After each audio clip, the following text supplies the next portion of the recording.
टीम अलहमदिल्ला 48 घंटे के इन्वेस्टिगेशन को मुख्तलिफ suspects including the core welcome कसान दे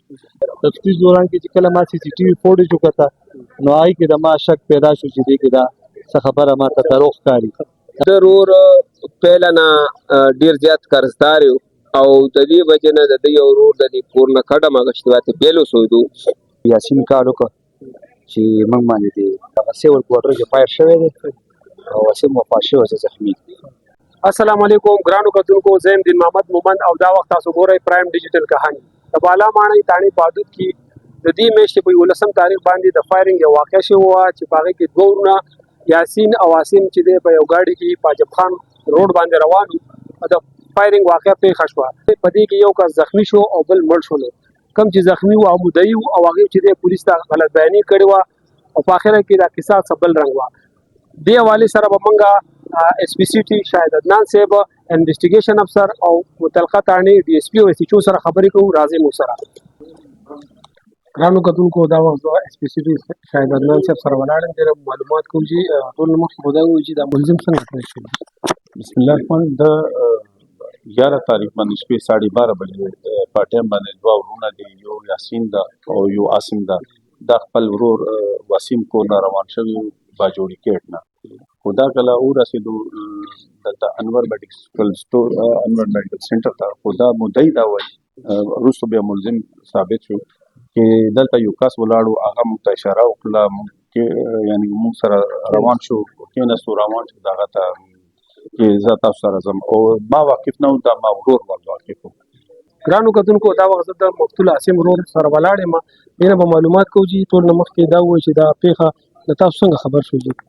دې پیښې نه موږ خبر شو یاسین کار وکړه چې موږ باندې دی بالام دغه سیول کوارټر کې پایر شوی دی او وسیم وفاشي او زخمی. جی تاسو سورونه سه ټوټل موږ سلورونه جی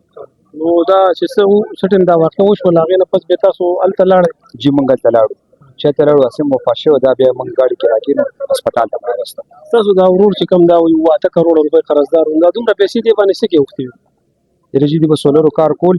دغه د انسټالیشن چې کوم د خلکو په کښتونو باندې کول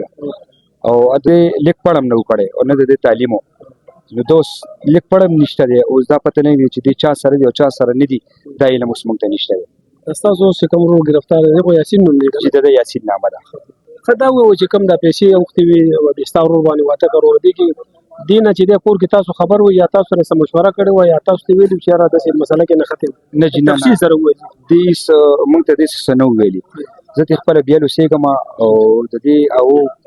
د څونه کاروبار کول مونږ ته چاته نه دی نه والد صاحب خبر کړي او ما ته خو به بيخي نه ویلي او نه ما سره څه تعلق د څه خاص ما نه به بيخي ځان ساتل چې زه به هم کتم ما نه به سیړه غست چې دا ما ته ونه ویا چې یا دا تاسو کې سنه کې د څه ما سره بيخي سره تعلق نه دا کېده ما نه به ځان ساتل چې زبر اکثر کنه نه کله غوسه شوم ما بیا مرګرو ته چې دې ته څه مکوه نو ما دا مرګري به ما ته چې دا و چې استاد ما په کار کې کار نشته چې زه کوم زه کو شو زما کار وشه دا عاصم او یاسین چې کوم دی دا چرته روانو دا وخت دی کور ته روانو چې کور ته روانو دا او په اچانک بس دا چې جنگ وشو اچانک او چې خپل کې وران شوی او داسې واقعیا شوی نو اوس مخکې سب لین دی لکه دا ورور دی دا هم تاسو ورور دی هم تاسو ورور اوس په سب بس دا جنور د والد څخه په خاله چې سکه دا غي کار دی زه سره شم ویل فارق شي چې عمر سخت کیس هم ټریس کو ان ټریس کیسو دا راته وځي دا څنګه تاسو ټریس کړو نو ملزم څنګه گرفتار مهرباني تاسو دا مکمل تراکه دا 11 تاریخ باندې وشوه د شپې 12 بجې ورونه په گاډي کې روان دي او ځای وکړو ته چې کله ورسي مجرو دا بیان موږ سره کړی دی رپورټ یې کړی دی چې دلته یو کس موږ سره په ګاډي کې سید انور پلازې نه راخته و چې کله موږ ځای وکړو ته ورسېدو هغه ګاډي نه کوزېدو په ما باندې فایر وکړو په دې رور باندې فایر وکړو مقتول ده او ګاډي نه کوشو منډه کړه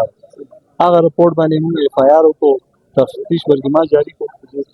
تفتیش دوران کې چې کله ما CCTV فوټیج وکړه نو آی کې د ما شک پیدا شو چې دې کې دا څه خبره ما ته دروغ ښکاري دا مجرومه ته دروغ وایي حقیقت نه وایي کله چې دا ما CDR راواغشتو CCTV فوټیج او دا کله نو کسانو ما بیانات واغشتل دا مجرومه راوغتو د دې خپل بیان ما ته کله ویل چې دې خودکشي کړې ده او کله ویل چې نه چاوي شو دا خبرې دوه تضاد خبرې کولې په دې موږ شکي شو. کله چې ما دې نه پراپر انټاروګیشن وکړ نو دې خپل جرم ومنلو چې دې زه دا په خبرو پیسو په سر روان شو. دې 5 کروڑ روپۍ نقصان کړی دی مقتول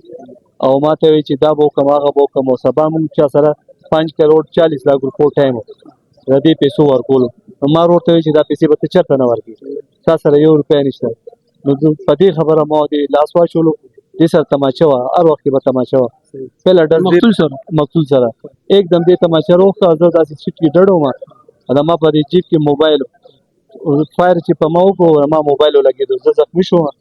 ما سره لاس واچولو چې آینه تماچه پرېوته، ما تماچه راواغېسته، په سر ما یو ډز کړی یو په خېټه، دا ما وویشتو په دې. او بس بیا مې د ګاډي نه کوز شوم، روډ ته مې رنګ وو چې په موږ چا ډزې کړي زه راشه موږ بوځو هسپتال. موبایل ولګېدلو موبایل د وجې دا سړی بچ شو مجروح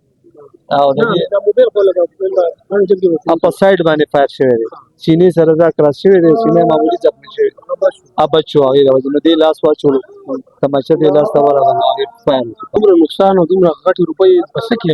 بېللې؟ څه جواري مواري کولی یا نور څه؟ دې چې کله ما تفتیش دوران کې دې تپوس وکړو دوی چې سولرې به دې اخېستې او مخکې به یې په کم ریټ کې خرڅولو،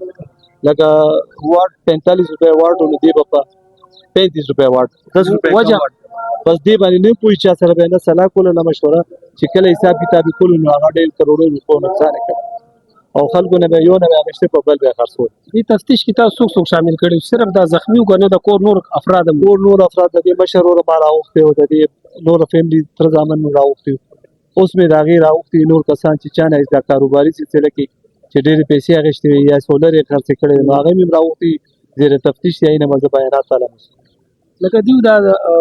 غلط بیاني پولیس ته دې د وجې کړی و چې یاره دا قتل الزام په ما ونه لګي، قتل الزام په ما ونه لګي او خلک به سبا ما نه پیسې غواړي چې سړی تا مړ کړو اوس دا پیسې موږ ته تاوان ته پوره کړه. نو دې د یارې دې وایي چې ما دا غلط بیاني ورکړه. د اس پی سی ټي پېښور او دغه شانتې د انویسټیګیشن افسر د خبرو نه پس دا وخت موږ سره موجود دی د اس ایچ او بالا ماڼۍ شهریار خان. دې نه به معلومات کوو چې ټول اصل وجہ د ولیو کو دا خو یو اچانک حادثه وه د دپاره، چونکې د رور پهله نه ډېر زیات قرضدار یو او د دې وجې نه د ده یو ورور د دې کور نه کډه مغشتې واته بیلو سویدو، ځکه چې ده به سولر کار کو او د انورټرو د یو نه به مال راوچته او په بل به یې خرڅو. د قرضو لینډ دین ایون دا چې دا 18 کروڑو پورې قرضې ورسېدي. آیا روز به د ده کور ته ګودام ته دکان ته دا قرضداري راتله. په دغه ورځ د چې کوم دا رور دا د موږ کوم کار تاسو خبره کوو چې سولرو کې واښه کټه ده نو بیا دا تاوان یې څنګه پکې وکړو دی؟ نو تاوان داسې کول دي چې ته د چانه مثال په مارکیټ ریټ نه هټ کر لکه ته په 10 روپۍ چانه سیز راوالې او بیا اته له وګټي 2 روپۍ او ته بیا خرچ وکې 10 روپۍ، نو د دې خو دا مطلب دی چې ګټه دې پرېښوه خپل سر خو دې وخوړو کنه. هغه سړي له به واپس ورکول غواړي هغه به ده نه ورکوي او بیا د په کښتونو هغې دپاره به بیا در مزید ګاډي اخېستل، ګاډي به د 50 لکو ده به 10 لکه ورکې، به بل چا به 1 کروڑ قرضه وه هغه ته به یې پکې ودرولو، هغه به هم بانډاو ځکه چې هغه سره به د ګاډي کاغذ نو دې به هم بانډاو ځکه چې دله 10 لکه ورکړي باقي 40 یې نه. په دې وجه باندې دونه قرضداري شو چې اخر دې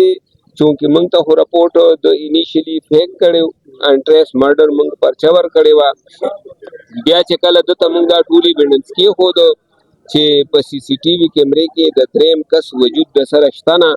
دویمه خبره زموږ چې کوم لاین آف فایر دی هغه د دې خبرو مطابق دوی سره میچ کېدونه چې دوی په موږ باندې د وروستو سیټ نه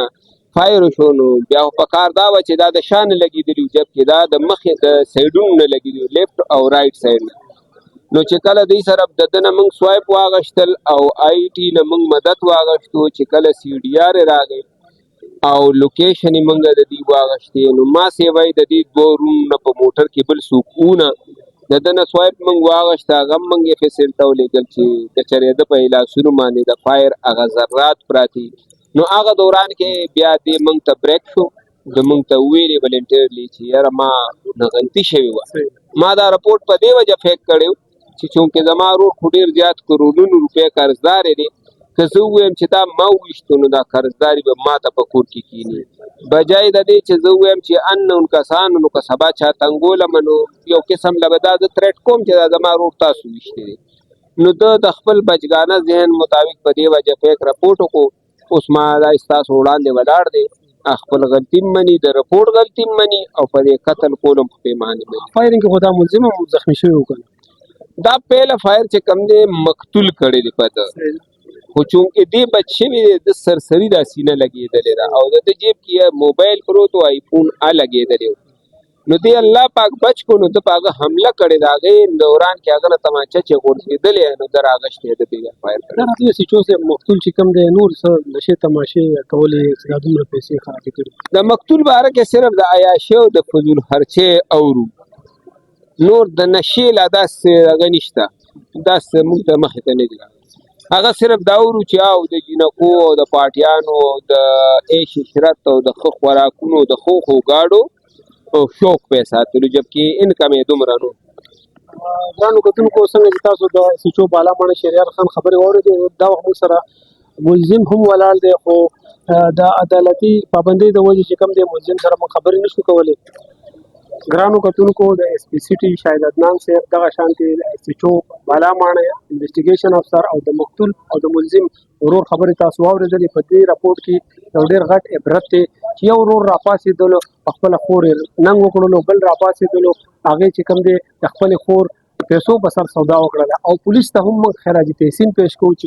پولیس چې دی په لنډ تنګ وخت کې په 2 ورځو کې چې کوم دی ان ټریس کیس چې دی هغه ټریس کو او ملزم یې گرفتار کړو. دا وجې زموږ د نن ویډیو آینده به د نن ویډیو سره ستاسو په خدمت کې بیا حاضرېږو. تر هغې پورې موږ له اجازت راکوئ. د لوی الله په امان.